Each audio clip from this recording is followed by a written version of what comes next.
Pare, 3 taon naming sinubukan ni Marco. 3 taon ng dasal, ng pagbisita sa ubando, ng mga test na paulit-ulit. Kaya nung sa wakas ay nagpositibo yung pregnancy test, para kaming nanalo sa loto. Sa edad na 32, sa wakas, magiging nanay na ako. Ang unang 3 buwan, perpekto. Maingat ako sa bawat kilos, sa bawat kain. Ang kwarto na dapat sana'y magiging home office, sinimulan na naming gawing nursery. Bawat araw, isang masayang paghihintay. Hanggang sa isang umaga, nakita ko ang unang sulat. Nagising ako na may nararamdamang kakaiba sa ilalim ng unan ko. Parang may papel. Kinapa ko. Isang maliit na katuping papel. Ang papel mismo, luma, naninilaw at medyo marupok, na parang galing sa isang lumang libro. Binuklat ko. May sulat kamay. Gawa sa karayola, parang sulat ng isang bata na nagsisimula palang matutong sumulat. Nanay, malamig po dito. Pwede po bang dalhin mo yung kumot na pula na binili mo? Nagmamahal ang baby mo. Pare, para akong binuhusan ng yelo. Yung kumot na pula, kahapon ko lang yun binili online. Hindi pa nga dumarating. Walang nakakaalam nun kundi ako. At yung sulat, imposible. Pinakita ko kay Marco, tumawa lang siya. Baka nananaginip ka lang, mahal. O baka isa sa mga kaibigan mo, nireregaluhan tayo at nagbibiro. Sinubukan kong paniwalaan yun. Isang kakaibang biro. Pero habang itinatago ko yung sulat sa drawer, hindi maalis sa isip ko ang pakiramdam ng papel. Malamig at may amoy. Amoy ng mamamasang lupa. Hindi na nasundan ng biro. Naging isang serye na ng mga utos at babala. Ang mga sulat bigla na lang lumilitaw kung saan-saan. Sa ibabaw ng bedside table ko. Sa loob ng aklat na binabasa ko. Isang beses, sa loob mismo ng pitaka ko. Palaging pareho ang sulat kamay, pero nag-iiba ang mensahe. Nanay, huwag kang uminom ng kape. Mapait. Ayaw ko. Nanay, huwag kang makikinig sa kantang malungkot.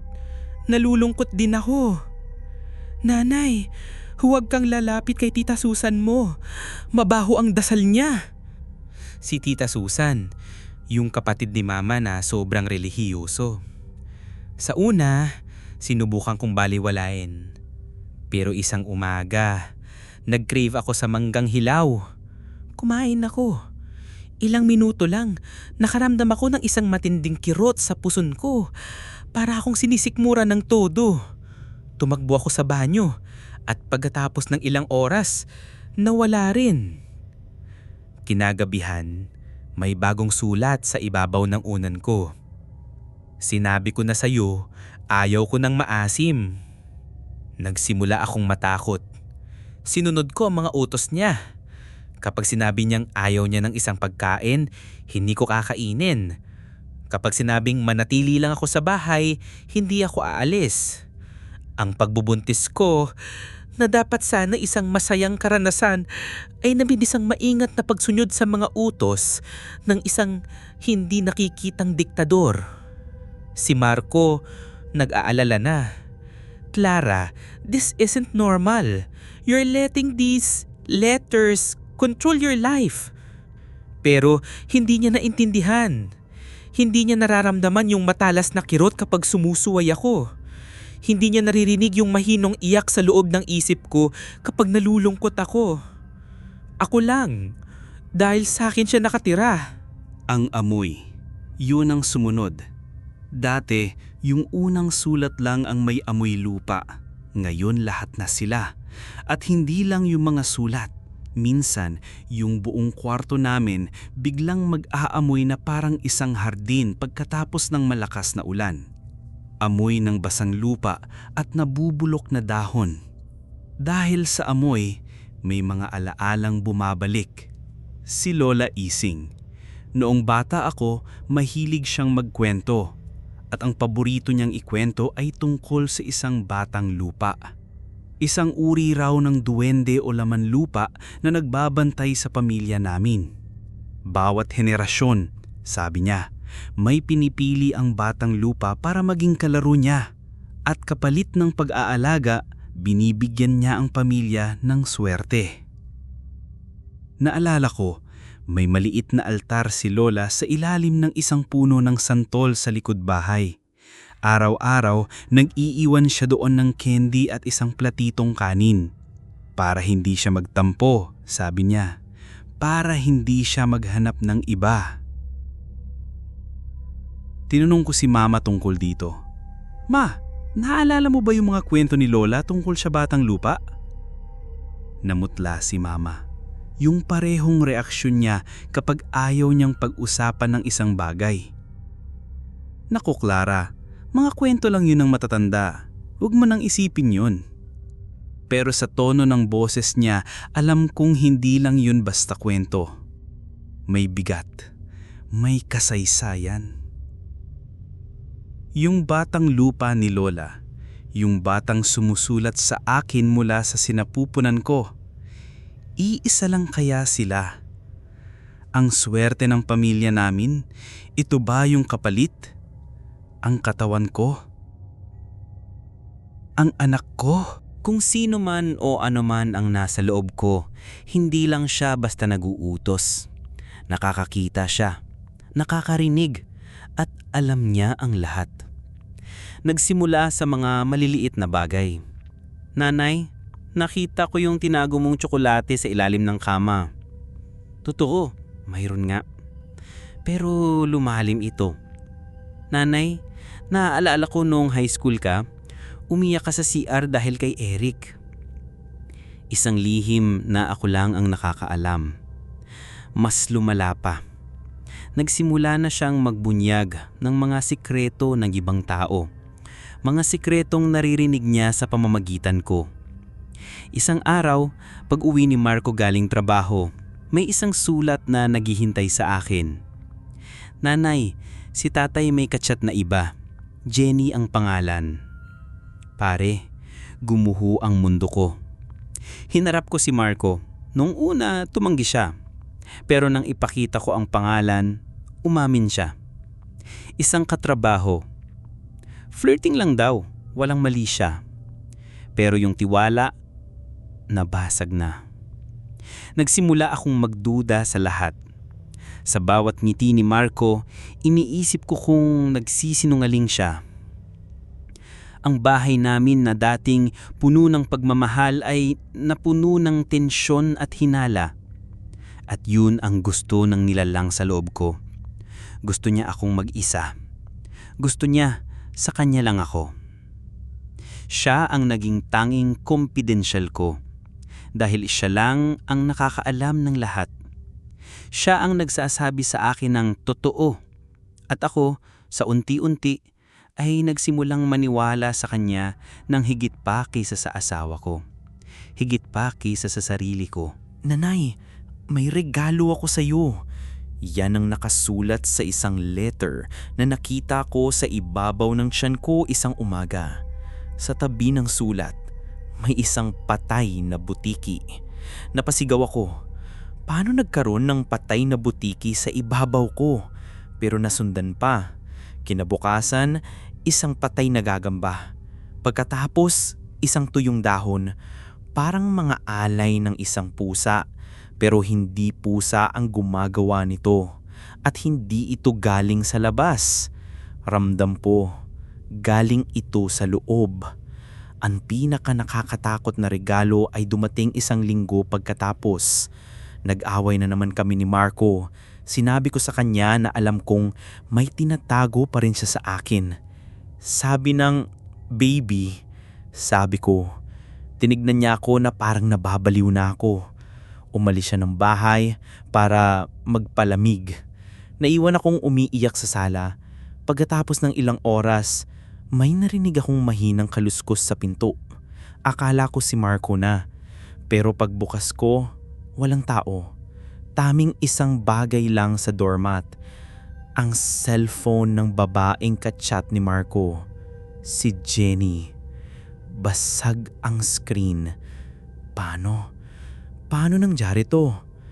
Ang nilanang sa sinapupunan ko, hindi lang siya nakakarinig at nakakaalam. Kaya niyang gumalaw sa labas. Kaya niyang kumuha ng mga bagay. Kaya niyang manakit. Tinitigan ko ang tiyan ko. Dati, tinitignan ko ito ng may pagmamahal.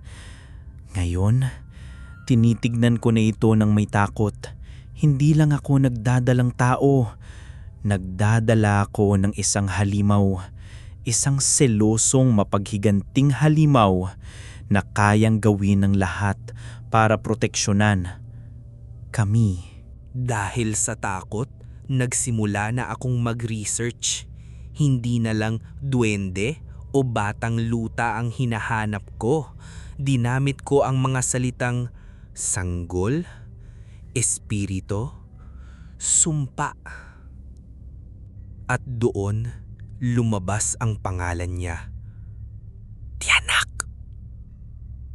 Ang alam ko lang tungkol sa tiyanak ay yung mga kwento na isa itong demonyong sanggol na umiiyak sa gubat para akitin ng mga biktima.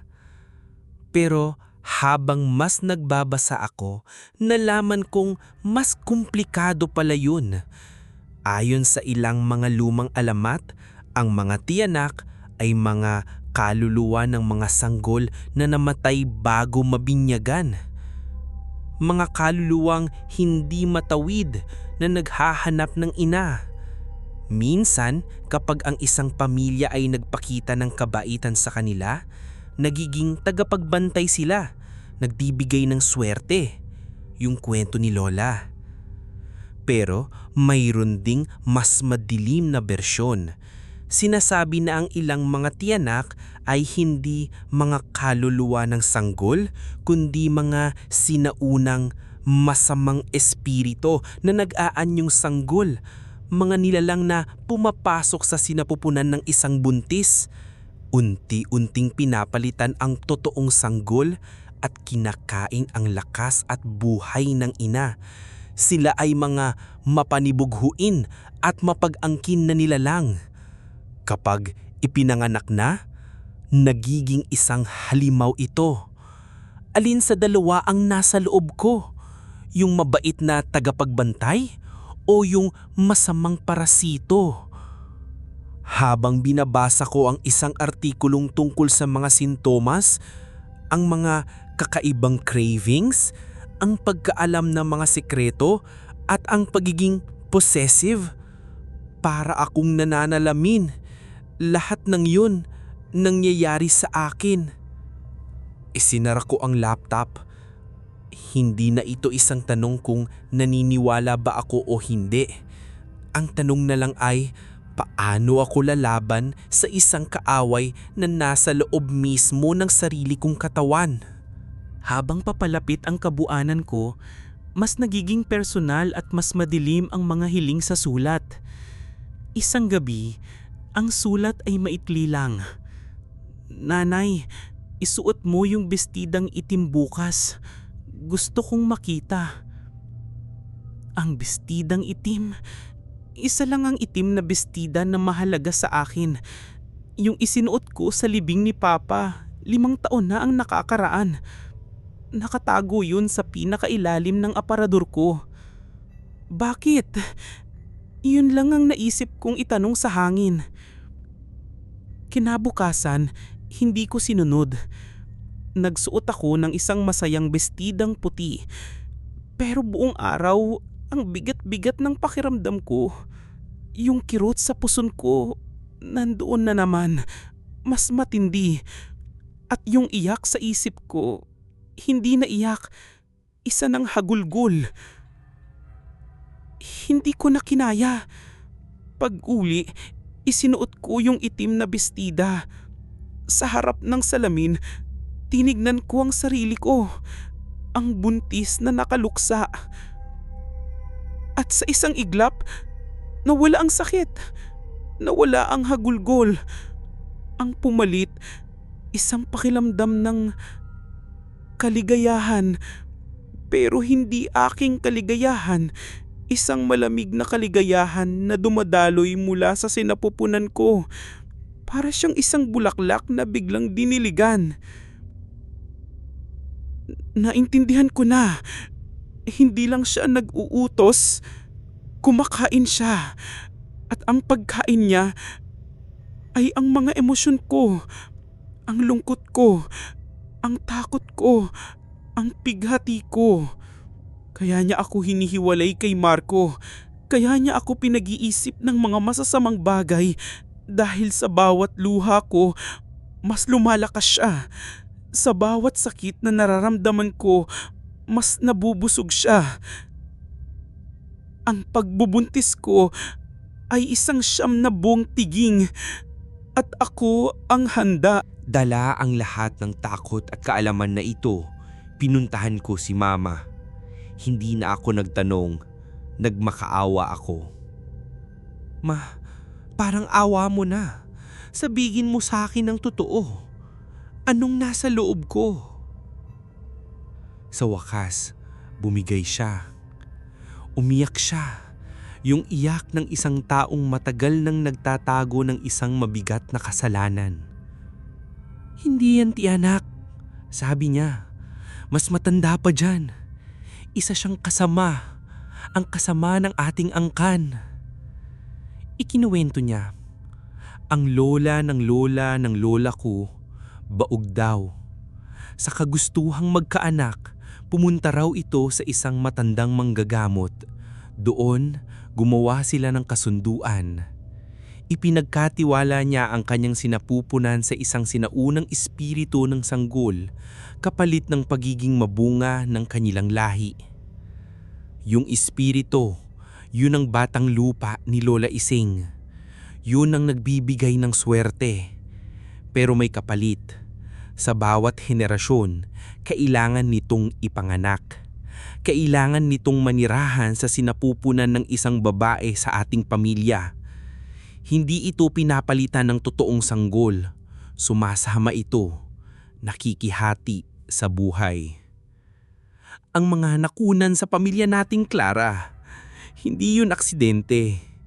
Yun ang pagtatapos ng kanyang pagbisita. Kapag nakuha na niya ang sapat na lakas, umaalis na siya.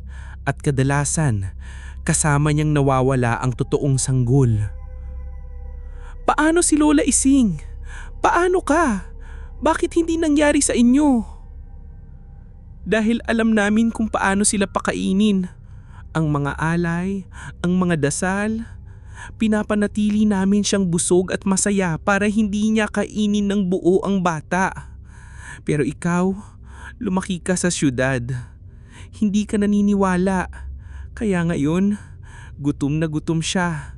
At ikaw at ang anak mo ang kanyang pagkain. Pagkatapos ng pag-amin ni Mama, para akong nahulog sa isang madilim na balon na walang katapusan. Isang gabi, hindi na ako makatulog. Umupo lang ako sa nursery, sa tabi ng kuna na walang laman. Hinihintay ang katapusan. At doon, lumitaw ang huling sulat. Hindi na ito basta lumitaw. Dahan-dahan itong nabuo sa ibabaw ng kumot na pula na nakapatong sa kuna. Parang hamog na naging papel. Ang papel mas luma kaysa dati, parang balat ng puno. At ang sulat kamay, hindi na sulat kamay ng bata. Eleganteng calligraphy, perpekto at sinauna. Clara, salamat sa iyong pag-aalaga. Ikaw ang pinakamabait sa lahat. Ngunit ang oras ng laro ay tapos na. Oras na para magpalit. Huwag kang matakot, hindi ka mag-iisa. Ang sakit ay panandalian lamang. Mananatili ka sa akin at ako sa iyo. Dahil ako ang unang anak. Ako ang laging unang anak. Pagkatapos kong basahin yon, naramdaman ko ang isang matinding kirot sa buong katawan ko na para bang lahat ng buto ko ay sabay-sabay na binabali. Napasigaw ako at pagkatapos isang matinding pagod at pagkatapos katahimikan, isang malalim at malawak na kawalan. Naramdaman kong may umalis sa sinapupunan ko pero hindi ito ang pakiramdam ng panganganak. Ito ang pakiramdam ng pagiging isang basyong sisidlan. Sabi ng doktor, miscarriage daw. Stress-induced. Nangyayari talaga. Umiyak si Marco. Umiyak si Mama. Ako? Hindi. Wala na akong maramdamang kahit ano. Makalipas ang isang buwan, nandito ako ngayon sa nursery. Pininturahan na ulit namin ng puti. Tinanggal na yung mga laruan. Isa na ulit siyang bakanting kwarto. Pero para sa akin, hindi. Umupo ako sa sahig, sa tabi ng bintana. Tahimik ang paligid. Pero sa isip ko, may naririnig akong isang mahinang uyayi. Isang sinaunang himig. At sa kaibuturan ko, ramdam ko ang isang pamilyar na gutom. Pero hindi na ito ang gutom para sa pagkain. Kumuha ako ng panulat at kumuha ako ng isang piraso ng papel mula sa isang maliit na kahon na ibinigay sa akin ni Mama. Ang papel, naninilaw at marupok. Amoy lupa. Isinawsaw ko ang aking daliri sa isang baso ng tubig at ipinahid sa dulo ng panulat. At nang simula akong sumulat, ang kamay ko gumagalaw ng kusa. Ang mga letra, parang sulat ng isang batang nagsisimula palang matututo. Isinulat ko ang unang pangungusap. Nanay, malamig po dito. Hindi ko alam kung para kanino ang sulat na ito. Siguro para sa pinsan kong buntis sa Cebu. O baka para sa isang babae mula sa aming lahi na ipapanganak pa lang sa hinaharap. Ang alam ko lang, kailangan itong maipadala dahil ang kasama ay gutom na naman at kailangan niya ng maghanap ng bagong bahay.